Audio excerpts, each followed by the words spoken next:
नमस्कार क्रिकेटप्रेमींनो, मित्रमैत्रिणींनो, कसे आहात तुम्ही सगळे? IPL संपली. IPL 3 तारखेला संपली. प्रदीर्घ काळ अशी चाललेली ही IPL होती.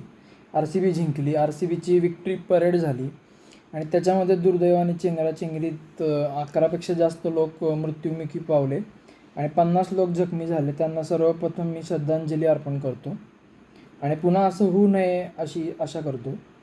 आता IPL संपली आणि लगेच MPL चालू झालेली आहे. MPL म्हणजे महाराष्ट्र प्रीमियर लीग. आता महाराष्ट्र प्रीमियर लीग म्हणजे ऑब्व्हियस आहे, महाराष्ट्राचेच संघ असणार.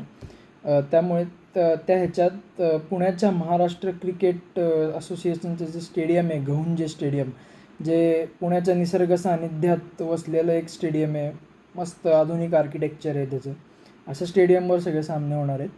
तर MPLमध्ये 6 टीम्स आहेत. Puneri Bappa, eagle Nashik titans, Raigad royals, Ratnagiri jets, Satara warriors and Kolhapur tuskers अशा टीम्स आहेत. आणि हे सगळे सामने पुण्याच्या MCA स्टेडियमवर होणार आहेत. एका स्टेडियमवर सगळे सामने होणार आहेत.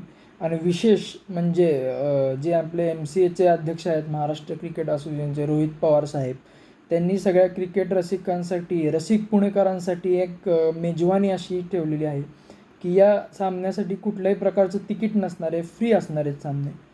त्यामुळे मी पण उद्या पुण्याच्या MCA स्टेडियमवर क्रिकेटचा आनंद घेण्यासाठी जाणार आहे.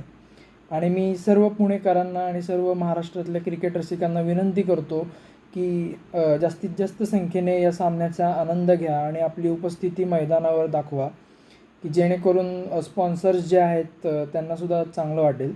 आणि पुणे जे आहे ते महाराष्ट्राची एक सांस्कृतिक राजधानी आहे, कलेचं माहेरघर आहे, विद्येचं माहेरघर आहे. आणि आता पुणे हे क्रिकेटचंही माहेरघर होतं आहे. आणि पुणे तिथे काय उणे अशी पुण्याची ओळख आहे.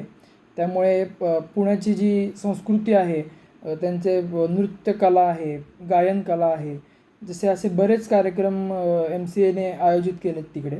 त्यामुळे मी सगळ्यांना आवाहन करतो की मोठ्या संख्येने सहभागी व्हा या MPLमध्ये आणि क्रिकेटचा मनसोक्त आनंद घ्या विकेंडला. आणि MPL झाल्यानंतर महत्त्वाचं जे आहे ते वर्ल्ड टेस्ट चॅम्पियनशिपची फायनल आहे लॉर्ड्समध्ये, क्रिकेटची पंढरी म्हणून ज्याला ओळखलं जातं. साऊथ आफ्रिका आणि ऑस्ट्रेलियामध्ये होणार आहे. त्याचाही मी रिपोर्ट तुम्हाला सादर करणार आहे. गंमत म्हणजे RCBनी 18 वर्षानंतर IPL जिंकलेलं आहे. तसं साऊथ आफ्रिकेने मात्र 1998 साली लास्टची चॅम्पियन्स ट्रॉफी जिंकली होती. त्यामुळे आशा करू की साऊथ आफ्रिकेचा 27 वर्षाचा जो दुष्काळ आहे तो संपेल आणि एक नवा वर्ल्ड टेस्ट चॅम्पियन क्रिकेट जगताला पाहायला मिळेल. त्यामुळे माझा तरी पाठिंबा या मॅचमध्ये साऊथ आफ्रिकेला असणार आहे. तुमचा पाठिंबा कोणाला हे मला जरूर सांगा. आणि MPLमध्ये तुम्ही कोणाला सपोर्ट करताय हे सांगा. तुम्हाला कसं वाटतं आहे रोहित पवार साहेबांनी जे कॉम्प्लिमेंटरी दिली सगळ्यांना, त्याबद्दलही सांगा. MPLला मी पुण्यात असल्यामुळे माझा सपोर्ट अर्थातच पुणेरी बाप्पाला असणार आहे. सो दगडूशेठ हलवाई गणपतीचा आशीर्वाद घेऊन सर्व पुणेकर जाऊया आणि क्रिकेटचा आनंद घेऊया.